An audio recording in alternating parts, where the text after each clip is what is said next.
What's going on, everyone? BossRon back again with another video. This is going to be about the studio behind the development of the new Mortal Kombat movie. We just got a trailer that dropped. So far, there are some interesting twists and turns we're seeing in at least in the trailer, comparing to how the video game series has gone. It looks like the movie's going to take kind of a different approach, but a similar one as well. So with that being said, we're going to jump into some of the highlights in the trailer and just briefly expand on what we believe the story could be leading up to, not only throughout this movie, but potentially how it sets up the further cinematic universe beyond.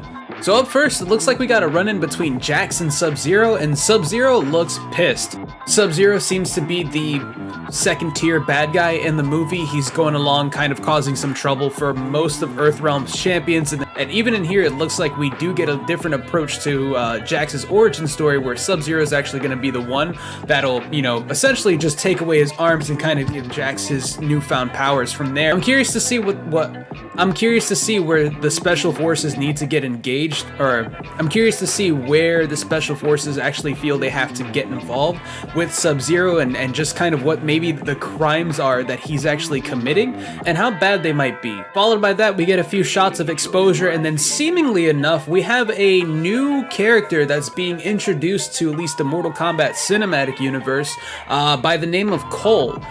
There's really no indication as to who this guy is supposed to be. He's just got a birthmark that has obviously the dragon symbol on it, but he's never really been involved in any of the video games, or as far as I know, any of the comics that are out. So I do wonder what approach they're taking with this Cole character. I am kind of wondering Cole's involvement, if it's specifically in relations to just keeping the movie a bit more grounded by having that, like, for sure human character. He can fight maybe a little bit, but realistically with people, flying around yelling screams as they shoot lightnings out of their hand. And now we move on to Sonya explaining more about the Mortal Kombat tournament that she knows of, and also telling Cole that he seems to be a chosen one. And then we get this nice shot of what looks to be Outworld, and we get our first look, at least at the back of Mileena. Those are the two sides that are a clear indication of her character. And for those of you who know of her in the Mortal Kombat series, she's actually a clone of another person that's lying out in Outworld, who's seemingly not featured in this trailer at all. We then get a nice shot of a mural depicting someone who looks like they have won the tournament specifically. And what I think this is actually is I believe that this is the Great Kung Lao who originally defended Earthrealm in Mortal Kombat, and him actually having victor over Shang Tsung, the tournament organizer essentially. If that's the case, that's actually really intriguing, because it seems to show that the studio has actually at least done their homework. And if this does have the chance to become an actual cinematic universe following its pending success, this could actually set up lots of spin-off movies regarding not only his backstory, but generally adding some depth to the universe as well, that not only can be expanded upon, but add for dialogue in the movie itself. Shortly after, we get a shot of Shang Tsung and Raiden actually facing off in whichever building this might be. Nothing really significant here. Typical good versus evil shot. Shang Tsung is obviously the one that runs the Mortal Kombat tournament. Lord Raiden is the one that has to basically arrange champions to defend Earthrealm. Standard practice throughout the entire Mortal Kombat series, but just the way this shot looks, it's so good. And then we have our next big shot of exposition, actually kind of placing us in the timeline. It looks like we've got Hanzo, better known as Scorpion in the Mortal Kombat universe. We're actually seeing his origin story play out. From what it looks like, he's fending off his home from a set of ninjas. These ninjas are likely related to Sub-Zero, as there's a plot point where Sub-Zero's clan not only kills his entire family, but also kills him as well, and kind of gives birth to Scorpion. And then we get our nice setup shot back at the desert, or back in Outworld, of Earthrealm's champions kind of standing overlooking at the sun. This shot's nice because it gives us an overall picture of who from Earthrealm is actually coming over to fight in the tournament. We get a look at Jax, Sonya, Liu Kang, and then Cole in just, his everyday jobber outfit for some reason. And then also a montage for the other characters like Kano and Kung Lao, who are also joining Earthrealm's defense. So that begins to show us kind of the way the roster's shaping out. It looks like it's incorporating a lot of the roster from MK1 and 2. And it further confirms it when we take a look at Melina here up close for the first time.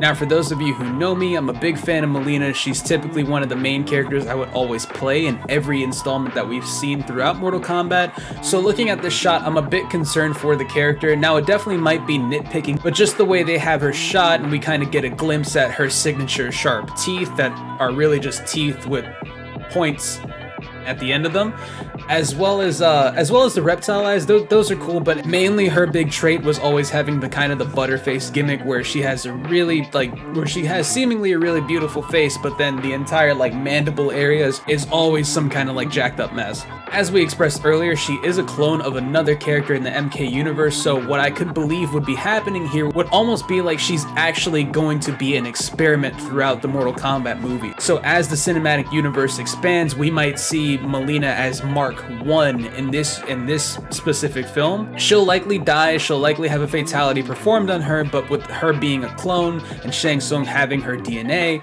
or Shang Tsung having the DNA to recreate her, we'll see her come back in each follow-up movie with kind of more savage-like features or more deadlier features than she did beforehand. Now, nothing really key of note here. We just get a really nice look at Shao Kahn, seemingly ripped directly from Mortal Kombat 11, at least to create a statue. Like his helmet, the hammer, even the armor, it's all his default look within the game itself. So it's nice to see that, of course, the studio is at least doing their homework and trying to make nods where they can, from pulling in all sorts of assets that have been created from the different mediums for Mortal Kombat. And then, of course, a bit more exposition over here. Another thing I really like to touch on, just adding to the whole homework perspective, we see Liu Kang whip out the dragon himself, summoning it on some poor soul that looks like he's trying to fight him off, or it's just the middle of a fight. But it's really nice to see the callbacks and all the different kinds of moments that we're gonna get throughout this movie. And as a fan, I'm definitely excited to see. Even more so with the fan service, we get our first look at Goro. Goro's hanging out. He's about to body slam this poor unsuspecting soul that's kind of cropped out of this image. I'm curious to see how they use Goro. He's a boss character, so we'll definitely see some kind of presence with regards to he might take out an Earthrealmer, who knows. Hopefully we at least get a decent shot of him kind of like tearing things up as Goro, because we haven't seen him since the original Mortal Kombat movie, so it's nice to see that at least with the budget that they got for the CGI alone, he looks like he can definitely do some damage later on. And of course, the last third of the trailer is all reliant on the fated fight between Sub-Zero and Hanzo, who has now become Scorpion. We get a great shot of Scorpion using his Hellfire and Sub-Zero freezing over whatever warehouse that they're getting ready to fight inside of. It seems like we have an exchange of dialogue, and then Sub-Zero proclaims his title, and then we get some actual combos going from Sub-Zero himself as he stabs Scorpion and he throws him through an ice brick wall. We get another classic shot already. Scorpion throws out his spear and releases his signature "get over here" line. The only thing that would have made this better, considering the amount of callbacks and assets that they've drawn on from the other mediums in the MK universe, I really wish they would have gotten Ed Boon, the creator of Mortal Kombat, in to at least reprise his line, as he's done for Scorpion beforehand, and he was the one who gave Scorpion the original line and voiced it back in MK1. And then from there, we end with just the confirmation that we are going to see some fatalities in the movie, so characters will die. Be prepared and do not get attached. Likely the characters I think will die in this movie are gonna be Melina, and that's just to fit my theory of her being the experimental clone. Possibly Liu Kang, depending on the angles they take and how prominent Cole is supposed to be. It seems like they both have the Chosen One gimmick going on, and in some timelines, Liu Kang does meet an unfortunate fate and he comes back as a Revenant or a zombie. Personally, with regards to the Revenant zombie angles, I hope they kind of stay away from that. I think the video games have played that approach out enough, and that they should probably stray away from that for the time being and actually let the reality kick in of the movie that characters can die, and they likely will, and these characters will unfortunately have to move past it. But there's a large roster of Mortal Kombat characters out there, so when these characters die, there are definitely plenty who can step in and kind of fill the shoes essentially, or just provide a different angle of approach that we can actually see some more creative storytelling ideas come in following movies. And then finally, predictions for who may die in the movie. I could definitely see Sub-Zero being another one who actually does get fatality by Scorpion. There are many angles that take place usually with the Sub-Zero Scorpion rivalry, and it honestly all depends on which Sub-Zero this is. There are definitely a few who take up the mantle of Sub-Zero. Specifically, two people of note would be Bi-Han and Kuai Liang. Now, Kuai Liang is usually the good version of Sub-Zero. He doesn't really try to get involved with kind of the evil doings of Outworld, whereas Bi-Han usually is. He takes the approach of the Lin Kuei from the "we are just assassination ninjas, we're here to do a job and just kind of be evil and get things done." So I definitely think Bi-Han is involved here as Sub-Zero, and he might meet his untimely demise against Scorpion. But that's everything we have in the Mortal Kombat trailer so far. While I'm very concerned as the Mortal Kombat movies haven't really had that much success outside of the original that came back out in the 90s, I do have a lot of high hopes for the movies just in terms of how they painted it from the trailer. It seems like if at minimum it'll be a good popcorn flick, but if done right, if the movie turns out good, then this could potentially be a good universe that we can actually expand upon and get a lot of different movies out, and maybe kind of to hopefully not its detriment, get a Fast and Furious treatment done for the Mortal Kombat universe. There's plenty of different spin-off movies. Of course, there's plenty of different spin-off movies, and generally just at least with the plot line, we'd be touching on Mortal Kombat 1 here, but we would still have tournaments 2 and 3 to get through, and there's a whole lot of different plot elements that come into play. Shao Kahn still needs to be involved too as well, so there's a lot that can be expanded on, and I do hope that this movie has good success. That way we can see that play out in a further cinematic universe. And I definitely feel that this movie will be okay, because even the stuff that I'm concerned about, my gripes are really just nitpicking. Everything that I've at least tried to look through from this trailer wise, I don't think it'll be that detrimental to the movie if it doesn't quite work out. Being a huge Melina fan, if this is the direction that they want to take with her, it's unfortunate, but I think I can get through it depending on how they play her up, especially if she could be the experimental clone.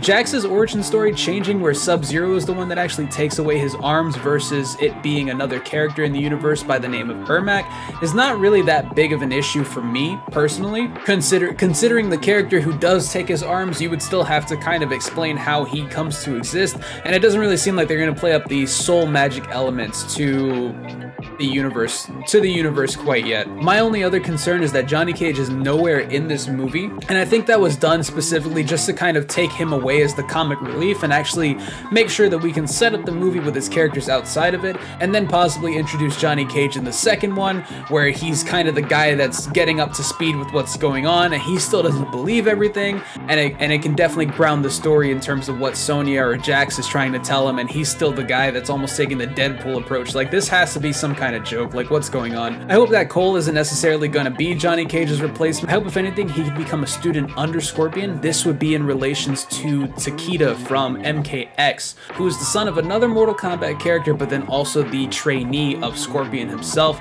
I think it'll be a really nice callback and setup for what could happen in maybe like MK2 if we want to just with the idea of expanding the roster out and adding more variety when we get into like the second tournament. Of course, guys, let me know what you think in the comments below. If you have any of the same concerns I do, or if you're pretty much all sold on this movie. And don't forget to leave a like on the video and subscribe to the channel if you want to see more videos like this. We also do stream about 2 to 3 times out of the week, so of course with subscribing you'll definitely stay up to date of when we go live, and then of course I'm always happy to chat with you guys behind the scenes on a more live perspective. And that's just about gonna do it for me, guys. Of course, thanks again for hanging out with Boss Ron, and I'll see you next time.